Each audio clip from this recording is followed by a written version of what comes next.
Cześć, witam Was po dłuższej przerwie. Moi drodzy, nie było mnie, bo przed świętami wyjechałem, wróciłem dopiero teraz. No, taki, można powiedzieć, mini urlop zrobiłem.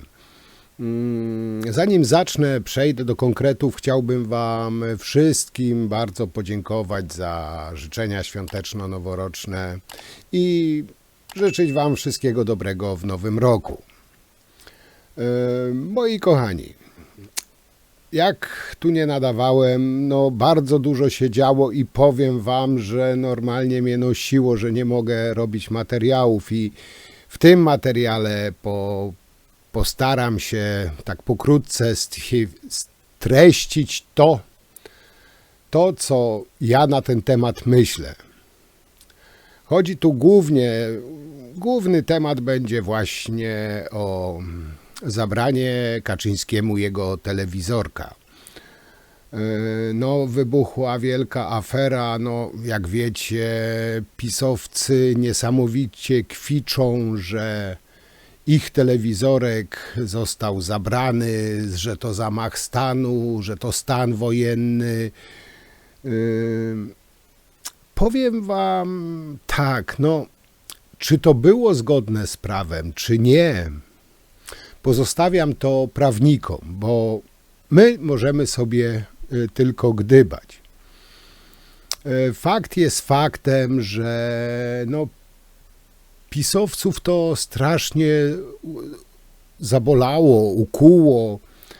No i straszny jest teraz lament, no nie tylko wśród polityków, no ale też w tej gawiedzi 75+, którzy pisowską telewizję uznawali jako wyrocznie.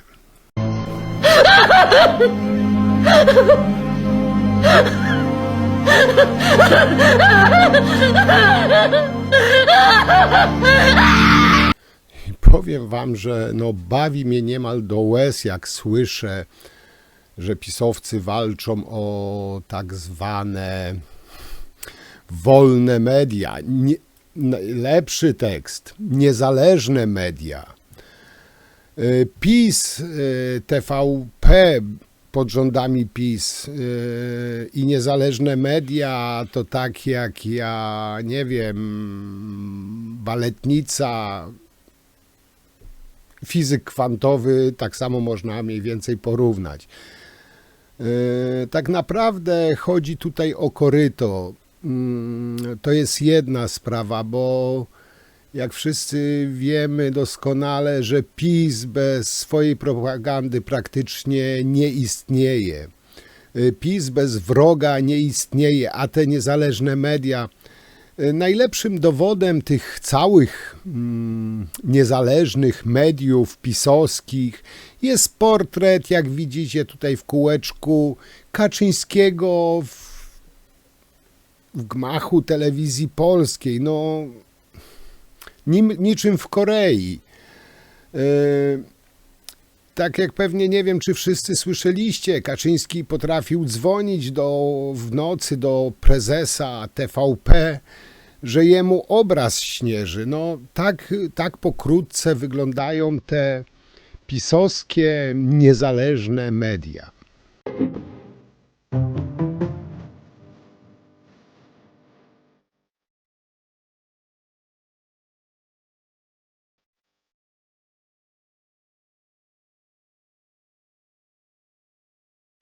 Także no, to są takie wolne media, jak pewnie widzieliście obrazki, jak Pereira chyba dobrze nazwisko wypowiadam, jako kelner na tej wigilii w gmachu telewizji polskiej obsługiwał pisowskich notabli, czyli pisowskich polityków. No, dziennikarze, w cudzysłowiu dziennikarze, ramię w ramię okupowali telewizję polską, walczyli zaciekle o polskie media.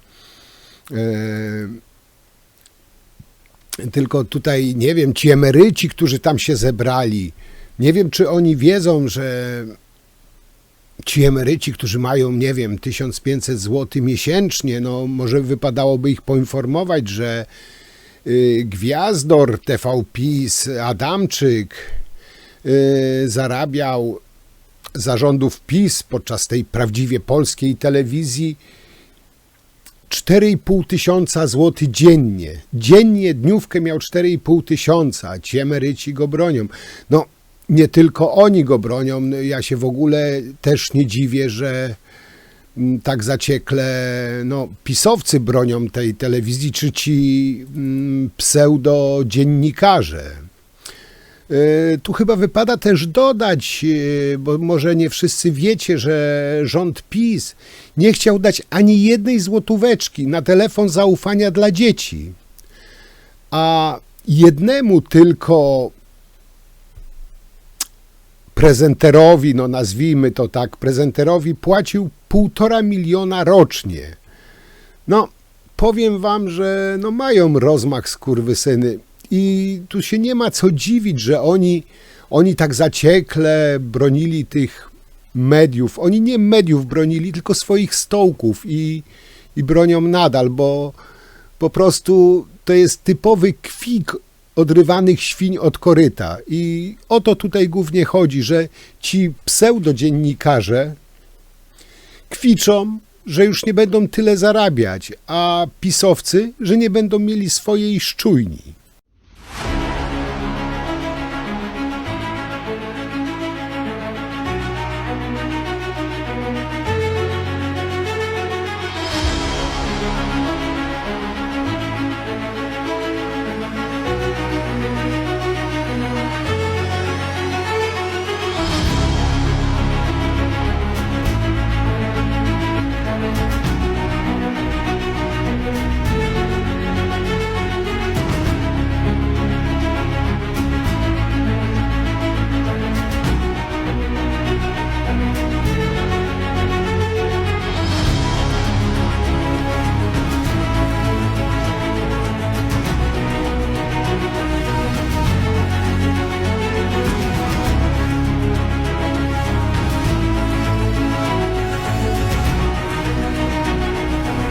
No i moi drodzy, te nieprzebrane tłumy obrońców pod gmachem telewizji. W porywach to było, nie wiem, 50 osób, 75 plus. Powiem wam, że przed świętami na promocji karpia w Lidlu było więcej ludzi niż przed telewizją polską, ale wiecie, pisowcy to tak ujęli, ujmowali, ujęcia robili, że tam nieprzebrane tłumy były, że tam ludzie oburzeni w milionach, tysiącach co najmniej protestuje przed gmachem telewizji. I tutaj chciałbym wam pokazać dwa ujęcia z wybrania, nie wiem, nowego prezesa, nazwijmy to prezesa telewizji, nie wiem jak to nazwać, nowego papieża, który pokazał, papieża pisowskiego, który pokazał się w oknie. I tutaj wam pokażę dwa ujęcia, żebyście mieli porównanie, jak to mniej więcej wyglądało ze strony propagandowej i jak to wyglądało naprawdę. Teraz to będzie mówić jedyny legalny prezes polskiej telewizji, Michał Adamczyk! A ja Bolko zapowiedział. Prezes Adamczyk, prezes Adamczyk, prezes Adamczyk, prezes Adamczyk, prezes Adamczyk, prezes Adamczyk, prezes Adamczyk, prezes Adamczyk, prezes Adamczyk.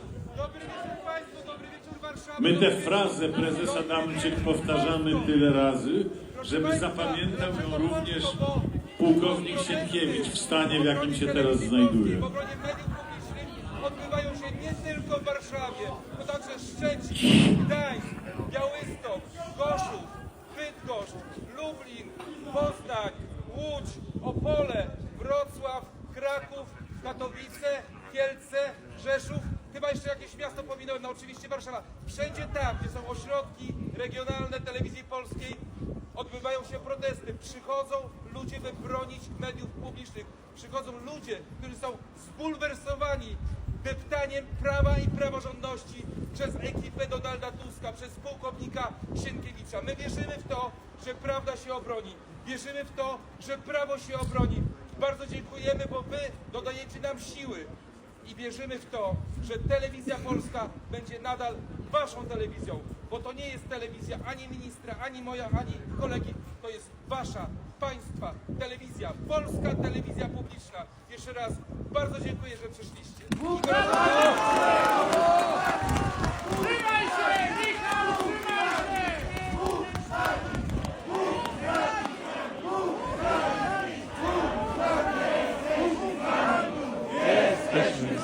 Raz. My dziękujemy, że pan nie zdezerterował. Dziękujemy, że pan nie zdezerterował. Że trwa na posterunku. Wielu uciekło.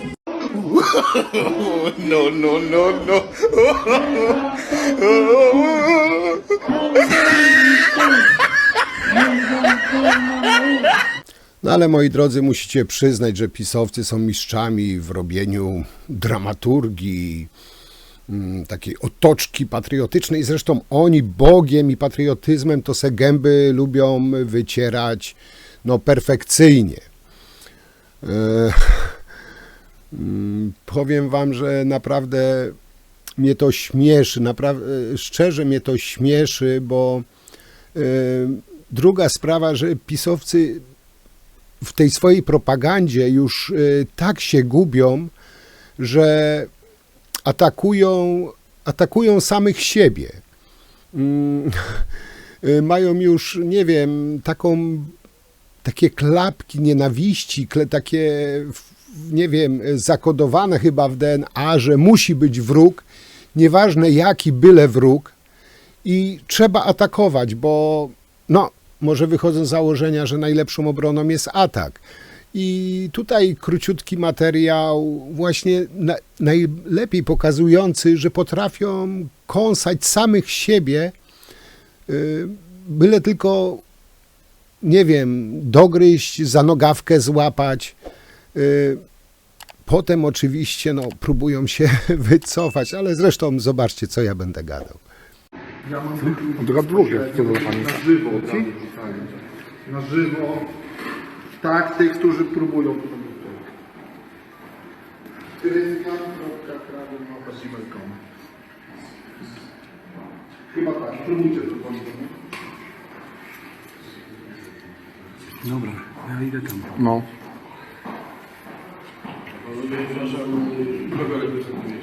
Telewizję Polską. A my jesteśmy posłami Prawa i Sprawiedliwości. O Jezus Maria, pomyłka. Moi drodzy, pojawiły się też, pewnie to wyłapaliście w internecie, że pojawiły się takie troskliwe głosy, że zbyt gwałtowne sprzątanie telewizji tak zwanej polskiej źle wygląda.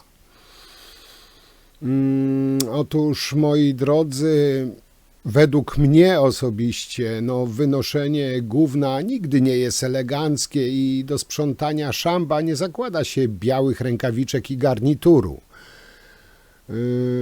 A tym dokładnie była ta pisowska szczujnia, która po prostu była zwykłą szczujnią, zwykłym szambem, a nie mediami typowo polskimi dla Polaków. To była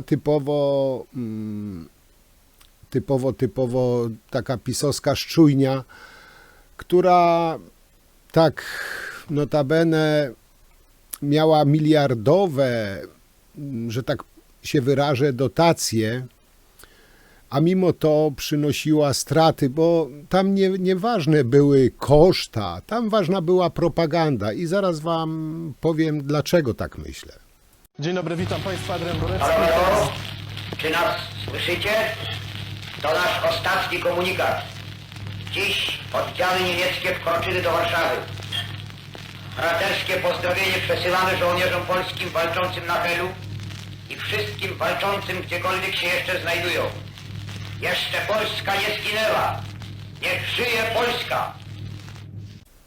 Otóż, moi drodzy, pogrzebałem, poszukałem trochę i znalazłem. Być może nie każdy z Was wie, ale jeśli chodzi o finanse TVP z 2022 roku, i tutaj podsumujmy, 2 miliardy 700 milionów dotacja rządowa, 2 miliardy 82 miliony wpływy z abonamentu, 844 miliony wpływy z reklam. Mając pisowska telewizja w ciągu roku, mając do dyspozycji 5 miliardów 626 milionów, przyniosła straty na, uwaga, 2,5 miliarda złotych w ciągu roku. No powiem Wam, Janusze biznesu, mając niemal 6 miliardów zastrzyku gotówki, i tak wygenerowali stratę na 2,5 miliarda. Nie wiem, czy to są Janusze biznesu, czy po prostu zwykli złodzieje. A teraz mają czelność mówić, że oni walczą o wolne media. Kurwa, nie o wolne media, o swoje koryto, o swoją propagandę, bo ta pisowska szczujnia kompletnie nic nie ma wspólnego z wolnymi mediami i każdy średnio rozgarnięty człowiek to będzie wiedział. I to właśnie te dane finansowe chyba najlepiej pokazują to, jak pisowcy kradli pieniądze, no bo nie wierzę, że można być aż tak niegospodarnym, żeby przy niemal 6 miliardach być 2,5 miliarda stratnym. Wojtek, czy mógłbyś dać jakiegoś sprytnego dziennikarza, aby przeprowadził bardzo pilnie wywiad z panem prezydentem w sprawie funduszu? Narracja jest gotowa, tylko trzeba ładnie to wszystko ująć i poprzecinać pytaniami. Działamy. Pytania są już gotowe. Pójdą do Błażeja Spychalskiego, a ja je wysyłam właśnie do Mariusza Chłopika. Tak będzie najlepiej. Tak działajmy. Dopilnuj tego, Wojtek. Tego samego dnia wieczorem na stronie PAP pojawia się ta publikacja.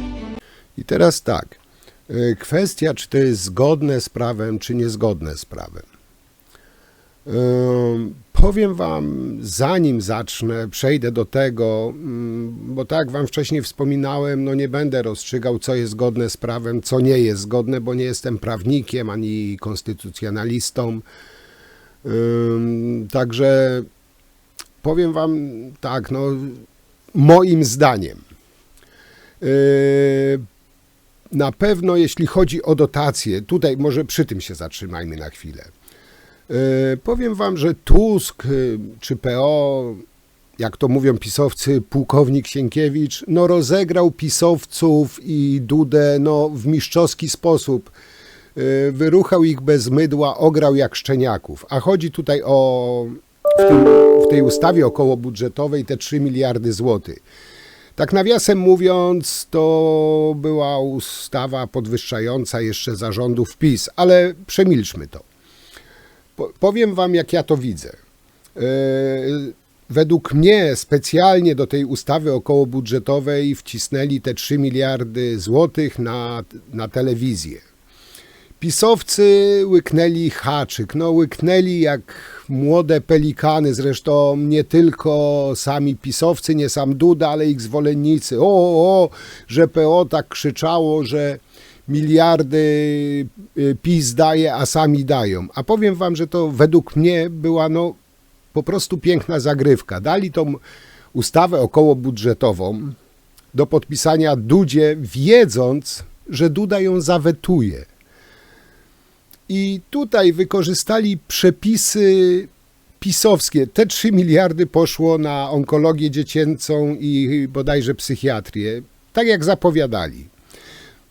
Powiem Wam, mistrzowsko ich ograli. Dobra, ale tak. Duda zawetował, zrobił prezent. Zrobił prezent dla PO jak mało kto. No, Dudę zresztą nie trudno ograć. A dlaczego? Tak powiedziałem, oni to wykorzystali, bo podejrzewam, że wiedzieli, że Duda to zawetuje. No przecież Duda wetuje to, co Jarosław każe, prawda? I wykorzystali ustawę, którą pisowcy sami napisali, czyli likwidację spółek. Pisowcy twierdzą, że czegoś takiego nie było, że czegoś takiego nie ma. To chciałbym wam tutaj podać pewien przykład.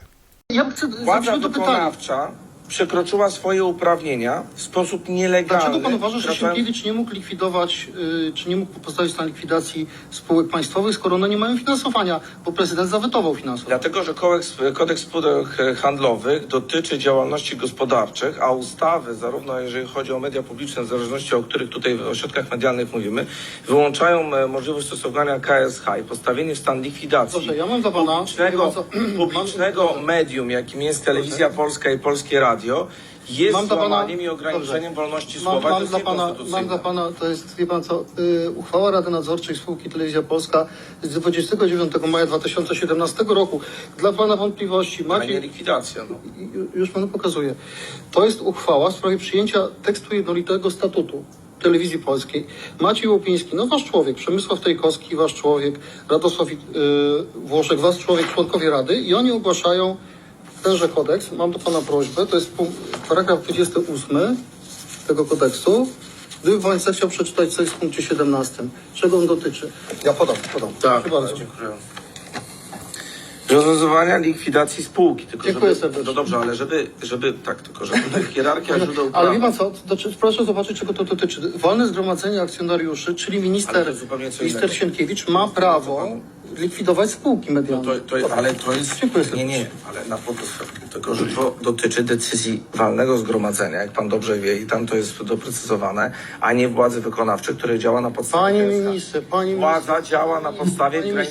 No oczywiście pisowcy teraz sobie nie przypominają, nie pamiętają lub przeinaczają, że czegoś takiego nie było, że to nie przepis, że mało tego, inaczej powiem. Gliński, były minister kultury, potrafił nawet stwierdzić, że ktoś sobie dopisał do dokumentów urzędowych właśnie zapiski, które wtedy pisowcom idealnie pasowały. Teraz no za cholerę one nie pasują, więc według pisowskiej narracji ktoś sobie dopisał, bo tego nie było i tak dalej, ale żeby nie był gołosłowny, posłuchajcie jego, no oni się naprawdę już motają, no stworzyli prawo, w cudzysłowiu prawo, które teraz działa, no można by śmiało chyba powiedzieć, na niekorzyść pisowców. I teraz udają wielce oburzonych, że ktoś wykorzystuje te kruczki prawne, czy to w cudzysłowiu prawo, które oni sami stworzyli. Przepisy, na które powołuje się teraz PiS, a o których w samej ustawie czytamy, że są niekonstytucyjne. Zapytaliśmy o to byłego ministra kultury i wicepremiera rządu Prawa i Sprawiedliwości. Ale to w tekście ktoś sobie wpisał, no ja też mogę sobie coś wpisać. Nie, bo to jest na stronach rządowych oficjalnych. Na stronie rządowej faktycznie jest tam przypis, który mówi... I sejmowej, i na stronie Krajowej Rady. I jak pan wie, to jest nieprawdziwe, to jest wpisane wbrew prawu. Ktoś musiał wpisać w międzyczasie, nie mam pojęcia... Ale to państwo odpowiadacie? No pan mówi o tym, co można sobie dopisać do tekstu jednolitego, co nie można dopisać byle czego. No więc widocznie redaktor, który to robił, dopisał byle co. Zmiany są konieczne, bo jak przyznaje sam Piotr Gliński, w obecnych przepisach jest byle co. A i jeszcze jedna sprawa, która mi uciekła.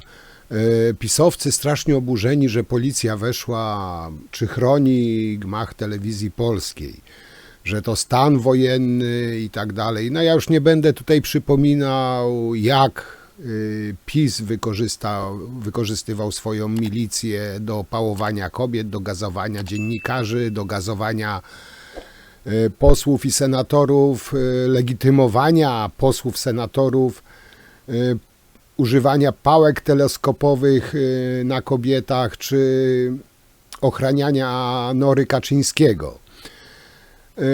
Ale przypomnę tutaj grudzień 2022 roku, czyli ponad rok temu. PiS wtedy wprowadził na teren Sejmu uzbrojoną policję i nie mieli żadnych skrupułów. Usunęli protestujących, pomimo że nie mieli do tego prawa, bo na terenie Sejmu tylko Straż Marszałkowska ma być prawo, czy tam używać jakichkolwiek czynności. Policja na terenie Sejmu nie ma żadnego prawa bytu. No ale to o tym oczywiście pisowcy już zapomnieli, no bo jak wszyscy wiemy, oni mają bardzo, bardzo wybiórczą i króciutką pamięć, także o tym oni nie będą pamiętać, nie będą tego przytaczać, rzecz jasna. Temu. Czy Państwo sobie wyobrażacie, co by było, gdyby to rząd Prawa i Sprawiedliwości zrobił coś podobnego jak wy? Cały świat by krzyczał o łamaniu demokracji, o zamachu na wolne media, o tym, że obywatele nie mają nic do powiedzenia. My cenimy demokrację, jesteśmy partią wolnościową i rozumiemy, że jeśli ktoś wygrywa wybory, ma prawo do wprowadzania swojego programu, ale wprowadza się go ustawami, tak jak my to robiliśmy, zgodnie z konstytucją. Konstytucja! Konstytucja! Policja! Drugie zdjęcie, klęczą! Konstytucja!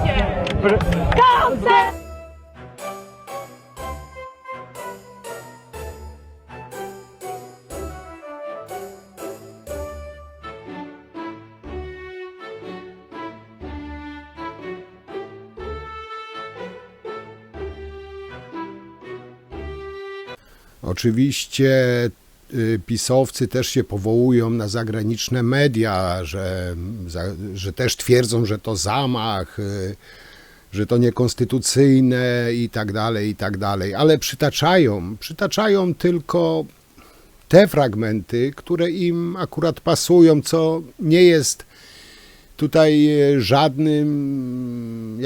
żadną nowością, żadną niespodzianką. No to jest standardowe, że biorą urywki wyrwane często z kontekstu, byle tylko im pasowały. Ja znalazłem kilka wypowiedzi mediów zagranicznych, które nie są, no, że tak powiem, okrojone przez propagandzistów PiS. Poland's new pro-EU coalition government has fired the heads of the country's public broadcasters as it moves to depoliticize the state media. Publiczny brytyjski nadawca przypomina, że przez 8 lat Polska spadła z 18 na 57 miejsce w Światowym Indeksie Wolności Prasy. BBC pyta, jak więc Jarosław Kaczyński może twierdzić, że protest jest obroną demokracji i pluralizmu mediów i stwierdza, w jego definicji pluralizm mediów zostanie zmniejszony w wyniku utraty przez PiS kontroli nad TVP. Nowy rząd mówi, że się nie cofnie. Okażcie trochę cierpliwości, przeprowadzimy zmiany. To, co teraz obserwujemy, to to, czy dotrzyma słowa, czy spróbuje zmienić państwowe media w bardziej bezstronne i pluralistyczne. A to publiczna niemiecka telewizja ZDF. Instytucje te stały się tubą propagandową poprzedniego narodowo-konserwatywnego rządu. Frankfurter Allgemeine Zeitung zwraca uwagę na hipokryzję PiS-u, który teraz jakoby walczy o zachowanie pluralizmu mediów, a jeszcze tak niedawno dążył na przykład do odebrania koncesji TVN-owi. Agencja Reutera wylicza, że nacjonalistyczna partia Prawo i Sprawiedliwość według krytyków naruszyła niezależność sądów, popsuła stosunki z Unią Europejską i zamieniła państwowe media w kanał propagandowy. Rewolucja w Polsce staje się rzeczywistością, pisze portal Politico. Francuskie media szeroko relacjonują to, co dzieje się w Polsce. Dzień dobry, witam Państwa. Premier Donald Tusk tłumaczył, że zmiany są potrzebne, by przywrócić obiektywizm i wolność wypowiedzi w mediach państwowych, a jego oponenci określają masowe zwolnienia jako krok w stronę dyktatury. Le Monde pisze, rząd Tuska usunął propagandystów PiS-u z telewizji publicznej. Ale na przykład portal skrajnie prawicowy Valeurs Actuelles mówi, no to jest przestroga dla nas wszystkich. Tak się dzieje, kiedy dochodzi do władzy skrajna prawica i zwolennicy ideologii LGBT. To oczywiście nie ma żadnego sensu. New York Times pisze, nie godząc się na utratę władzy, polska prawica okupuje państwową telewizję. Organizacja Reporterzy Bez Granic wzywa nowy polski rząd do wykorzystania historycznej szansy na skoordynowaną i systemową reformę na rzecz wolności prasy. Media publiczne nie należą do żadnej partii, ani do PiS, ani do partii rządzących. Oczekujemy od nowego rządu dogłębnej reformy poprzedzonej dyskusją polityków i ekspertów. Taka reforma musi być ponad zmianami personalnymi wśród szefów publicznych mediów. Anna Czerwińska. Fakty. Powiem wam, że dziwnym trafem pisowcy zapomnieli, jak sami przejmowali polską telewizję po rządach PO-PSL i które notabene zostawiało bardzo, ale to bardzo wiele do życzenia to, w jaki sposób oni to robili. I tutaj podam przykład, fakt, oni zrobili tą ustawę niby wykluczającą Krajową Radę i Radiofonii z prawa wyboru prezesów czy członków zarządu, co już było złamaniem konstytucji. Zresztą Trybunał Konstytucyjny orzekł niezgodność z konstytucją tej całej uchwały, ale jak nie wiem, czy pamiętacie, Becia Szydło wtedy miała obowiązek opublikować wyrok Trybunału Konstytucyjnego, ale tego nie zrobiła. Nie zrobiła tego dlatego, bo wtedy by on weszedł, że tak powiem, w moc sprawczą, a nie drukując tego wyroku, po prostu kolejny raz złamała zapisy konstytucji, ale oczywiście pisowcy o tym nie wiedzą. Znaczy wiedzą, ale o tym nie mówią, że pisowcy mówią, że PO złamało tego, bo uchwałą, a nie, czy tam zarządzeniem, a nie uchwałą. Pisowcy zrobili uchwałę, która była niezgodna z konstytucją. Trybunał to orzekł. Oni tego nie opublikowali, co też było niezgodne z konstytucją, czyli notabene też nie przejmowali telewizji polskiej w białych rękawiczkach, tylko po prostu łamiąc zapisy konstytucji, łamiąc prawo. Ale o tym oczywiście nie pamiętają, ale tutaj tak dla przypomnienia wrzucę kilka wypowiedzi polityków z tamtych właśnie lat, polityków PiS. Tak dla odświeżenia, że tak powiem, pamięci tym, którzy mają bardzo słabą pamięć. Nie było takiej ekipy po 1989 roku, która tak uderzyła w wolność słowa w Polsce. Teraz zagarnięte przez was media publiczne chcemy oddać Polakom. I zwracam się też do pani posłanki Lichockiej. Niech może opowie o swojej rzetelnej pracy dziennikarskiej. Niech może opowie, ile zarobiła w mediach publicznych. Niech może opowie o swojej historii i dlaczego jest dzisiaj w Sejmie z ramienia PiS-u, a nie jest niezależną dziennikarką. Jednym z najważniejszych przepisów w zmienianej właśnie ustawie o mediach jest ten mówiący o tym, iż z dniem jej wejścia w życie wygasają mandaty dotychczasowych członków zarządów i rad nadzorczych Telewizji Polskiej i Polskiego Radia. Te zmiany powinny dokonać się jak najszybciej i jak najszybciej wymienić te osoby, które doprowadziły do takiego stanu ekonomicznego, jakie w tych spółkach są. Z zapowiedzi polityków PiS wynika, że nowi szefowie medialnych spółek mogą zostać wybrani już w ciągu kilku dni. To jest przeciw. Będzie to możliwe dzięki przegłosowanym dziś zmianom. Do tej pory zarządy mediów publicznych powoływała Krajowa Rada Radiofonii i Telewizji na wniosek rad nadzorczych spółek. Teraz zarówno rady nadzorcze, jak i zarządy mediów publicznych będą powoływane przez ministra Skarbu Państwa. Nie będzie też konkursów na te stanowiska. Dzisiaj ci, którzy wtedy bez żadnych ogródek, z politycznych przyczyn zmieniali władzę radia i telewizji, krzyczą o jakimś skoku na radio i telewizję. Naprawdę trzeba mieć więcej poczucia przyzwoitości. Wczoraj przeciw ustawie w liście do marszałka Sejmu opowiedzieli się szef Krajowej Rady Radiofonii i Telewizji, a także prezes Telewizji Polskiej. Dziś w liście do prezydenta Andrzeja Dudy prezes Polskiego Radia apeluje o sprzeciwienie się zmianom, które według Andrzeja Siedzieniewskiego w prostej linii prowadzą do upartyjnienia instytucji służących dotąd całemu społeczeństwu. Wspólne, krytyczne stanowisko ogłosili również Reporterzy Bez Granic, Stowarzyszenie Dziennikarzy Europejskich, Europejska Federacja Dziennikarzy i Europejska Unia Nadawców. Ustawa autorstwa Prawa i Sprawiedliwości nie będzie ostatnim projektem zmieniającym publiczną radiofonię i telewizję. Przegłosowany dziś przez Sejm dokument liczy zaledwie 4 artykuły. Docelowy projekt ma zasadniczo zmieniać formułę mediów publicznych. Będą to media narodowe, informujące, rzetelne. Dziś w Sejmie przeciw PiS wystąpiła prawie cała opozycja. Prawie, bo klub Pawła Kukiza wstrzymał się od głosu. Swoisty kredyt zaufania. Ustawą medialną prawdopodobnie jutro zajmie się Senat. Dziękuję bardzo. Potem trafi ona na biurko prezydenta. Moi drodzy, tak jak mówiłem, pisowcy bez swojej szczujni nie istnieją. Muszą mieć szczujnię, muszą mieć wroga i to nie podlega, że tak powiem, dyskusji. Kaczyński, bo to w sumie tak naprawdę on za te sznurki pociąga, Kaczyński już po prostu ma w DNA, we krwi po prostu zagrabywanie publicznych mediów. Lata temu Kaczyński ukradł Fundację Prasową Solidarność.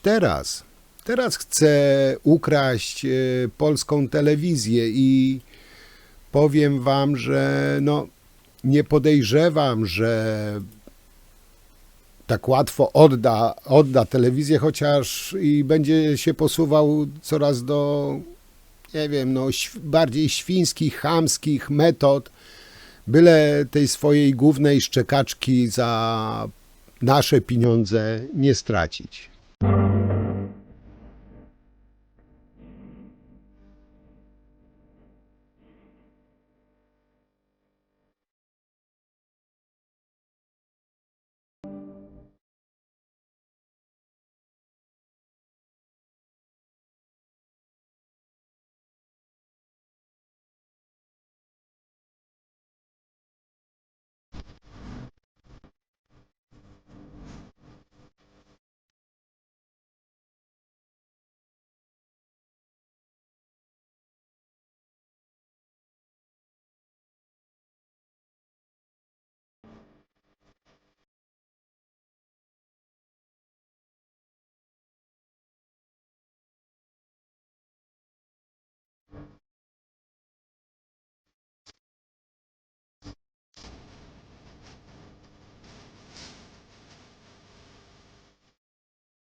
Jak powiedział pewien poseł, 8 lat temu PiS zrobił zamach na media i mimo, że mówią, nie wiem, pięknymi słowami, wycierają se mordy patriotyzmem, wolnymi mediami, tak naprawdę to oni ukradli Polakom media, zrobili z niej szambo, zrobili z niej propagandową szczekaczkę, chcieli zlikwidować prawdziwe niezależne media, takie jak TVN, notabene atakując Amerykanów, bo to jest stacja amerykańska. Wielu ludzi po prostu nie ma dostępu do innej telewizji jak TVP, szczególnie starszych ludzi. I fakt jest taki, że właśnie gro tych ludzi głosuje na PiS. Jak się posłucha wypowiedzi właśnie tych fanatyków pisowskich, to tak jakby się czytało po prostu czerwone paski w TV PiS. No cytują niemalże słowo w słowo. 8 lat temu PiS dokonał zamachu na publiczne media. Tak wy to zrobiliście. W 2 miesiące po objęciu władzy szefem telewizji zrobiliście aktywnego polityka. I tak rozpoczęliście proces niszczenia, wykańczania publicznych mediów w Polsce. Kilka miesięcy później przyjęliście projekt ustawy, który łamał konstytucję. Orzekł tak Trybunał Konstytucyjny. Przyjęliście ustawę, która odbierała Krajowej Radzie Radiofonii i Telewizji, czyli instytucji wpisanej literalnie do konstytucji, prawo decydowania o tym, kto zarządza publicznymi mediami w Polsce. Odebraliście tę prerogatywę, którą Krajowa Rada Radiofonii i Telewizji ma literalnie wpisaną w konstytucji. To był koniec publicznych mediów w Polsce. Od tamtej pory rozpoczął się proces regularnego niszczenia ludzi, siania rządowej propagandy. Nic pana krzyki, panie pośle Suski, na nic się nie zdadzą. Sialiście propagandę.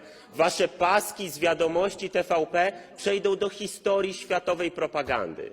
Pan poseł Szczucki mówił o tym, że dokonujemy zamachu na publiczne media. Tylko pan poseł Szczucki zapomniał powiedzieć o tym, że nie ma obecnie w Polsce publicznych mediów, że je wykończyliście. I to, co pan poseł Szczucki powiedział, może by było nawet śmieszne, gdyby nie poważna tematyka, o której dzisiaj rozmawiamy. To jest po prostu żałosne to, co pan powiedział. Dzisiejsza uchwała jest pierwszym krokiem w przywracaniu rzetelnych, prawdziwych, demokratycznych, niezależnych mediów w Polsce. Każdemu, każdej Polce, każdemu Polakowi, wszystkim wyborcom, którzy wybierali posłów i posłanki, którzy są na tej sali, także wyborcom Prawa i Sprawiedliwości. Dziękuję. Dziękuję, panie pośle. Rozgadałem się, moi drodzy, ale na koniec no muszę, bo się uduszę. Chodzi o rezydenta, który pełni funkcję prezydenta. Ten 13-krotny gwałciciel konstytucji, bo tak go trzeba nazwać, bo już z tego, co wyliczyli konstytucjonaliści, co najmniej 13 razy złamał zapisy konstytucji. I ten 13-krotny gwałciciel konstytucji teraz głosi potrzebę jej obrony. No, powiem wam, że no po prostu żart stulecia. To tak samo jakby Trynkiewicz wygłaszał referat o prawach dziecka. Mniej więcej to tak samo teraz to wygląda.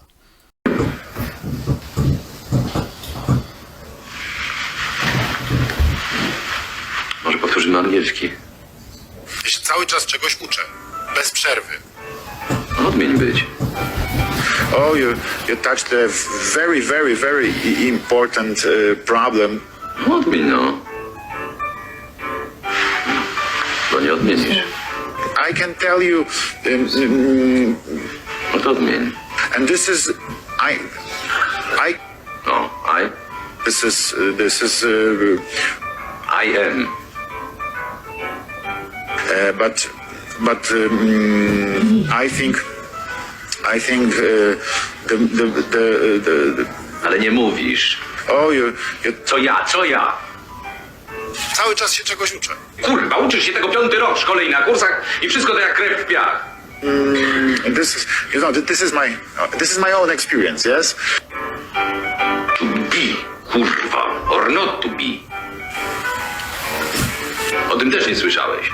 I don't want to hear the same story once again, okay? Pierdolę, kurwa. Powiem wam, że uwierzyłbym, gdyby Duda powiedział coś takiego jak na tym memie, że no nie ma jego zgody na łamanie konstytucji przez Tuska czy PO-wców, ale bardzo chętnie będę przymykał i sam przyczyniał się do łamania konstytucji przez PiS, bo przymykał oko oczywiście na łamanie konstytucji przez PiS lub przeze mnie samego.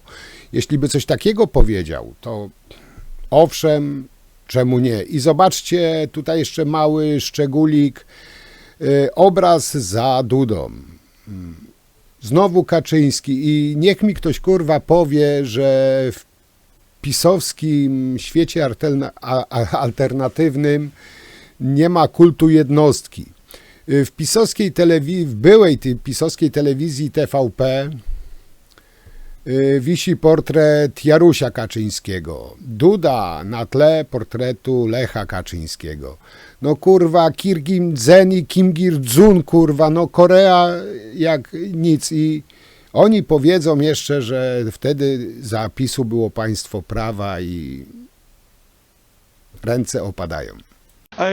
Jako młody człowiek, bo mam 38 lat, tak, bo ja już przerabiałem właśnie pracę za 3-4 zł i tego się najbardziej obawiam, ale na szczęście jest prezydent Duda, który powiedział, że nie pozwoli na złe traktowanie Polaków, a oni chcą go, były już pogłoski od prezydenta Lecha Wałęsy, że chcą go po prostu odsunąć od władzy prezydenckiej, bo prawdopodobnie Platforma Obywatelska, to znaczy Koalicja Obywatelska chce doprowadzić, żeby któryś od nich został prezydentem Polski, wtedy by mieli wszystko już, i premiera, i marszałka, wicemarszałków, i prezydenta, ale mam taką nadzieję, że się to im nie uda.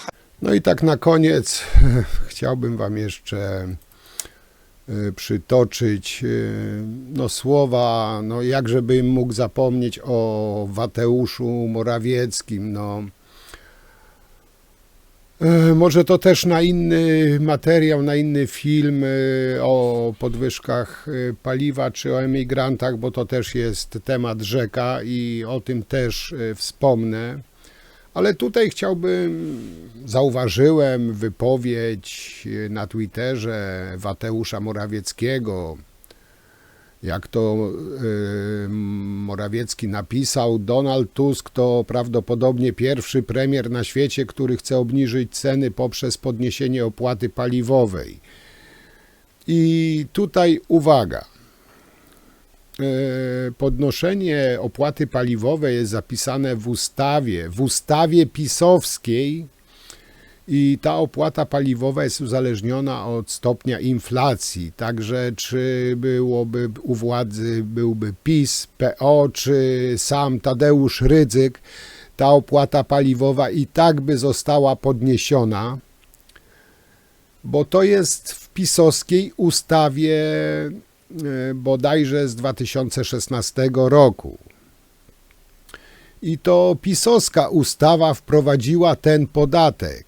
No ale jak pisowcy nie skłamią, Mateusz szczególnie, to jest chory. Tylko że pisowcy teraz też to tak ujmują, że 13% podnieśli na paliwo, nie kurwa 13, tylko 13% jest na 1000 litrów paliwa.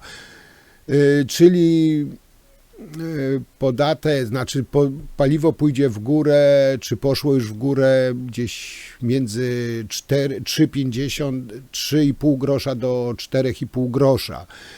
Ale tutaj trzeba jak mantrę powtarzać, że to jest pisowski podatek i nieważne kto byłby u władzy, ten podatek by musiał być wprowadzony, bo PiS wprowadził taki przepis. I jeszcze jeden materiałek z wypowiedzią Mateusza Morawieckiego na temat telewizji, żeby było do kompletu. I na tym będę powoli kończył, ale to za chwilę się z wami jeszcze pożegnam. Przyjmowania nielegalnych imigrantów przez Rzeczpospolitą. Czy widział pan redaktor albo państwo gdzieś w wiadomościach siłą przejętych przez rządzących albo w TVN-ie informacje na ten temat? To otwarcie Polski na nielegalną imigrację. Rząd uspokaja, nas ten mechanizm nie dotknie. Uczciwie dodajmy, na razie. Polityczne emocje są już teraz, także w Polsce. Dotyczą przede wszystkim tak zwanej przymusowej solidarności, czyli relokacji maksymalnie 30 000 migrantów rocznie w całej Unii. Jeśli jakiś kraj nie będzie na to gotowy, będzie musiał zapłacić 20 000 euro za jedną osobę. W pakcie migracyjnym mamy zapis o przymusowej relokacji nielegalnych imigrantów. Szanowni Państwo, właśnie o tym mówiliśmy przez ostatnie kilka miesięcy, że oni się na to zgodzą i teraz właśnie oni się na to zgodzili. A jeżeli jakieś państwo nie będzie chciało przyjąć nielegalnych imigrantów, to będzie musiało płacić surowe kary. Temat emigracji też postaram się w najbliższych materiałach ująć. Tutaj i tak się rozgadałem, no ale myślę, że miałem duże zaległości, musiałem to tak w miarę ogarnąć. Mam nadzieję, że was nie zanudziłem, że no wszystko w miarę wyjaśniłem, bynajmniej jak ja to widzę. No nie wiem, jak wy to widzicie, być może macie odmienne zdanie, jak zawsze piszcie, komentujcie. Ja wam już bardzo dziękuję. No i jeszcze raz wszystkiego dobrego w nowym roku i do zobaczenia przy następnych materiałach. No i jak zawsze w niedzielę na drugim kanale zapraszam serdecznie na mojego vloga. Dzisiaj to tyle. Do zobaczenia. Trzymajcie się. Cześć. Dzisiaj będzie dobry dzień. Dzisiaj będzie dobry dzień. Wysuń nos pod kołdry. Dzień dobry, to ja. Głos nadziei Twej.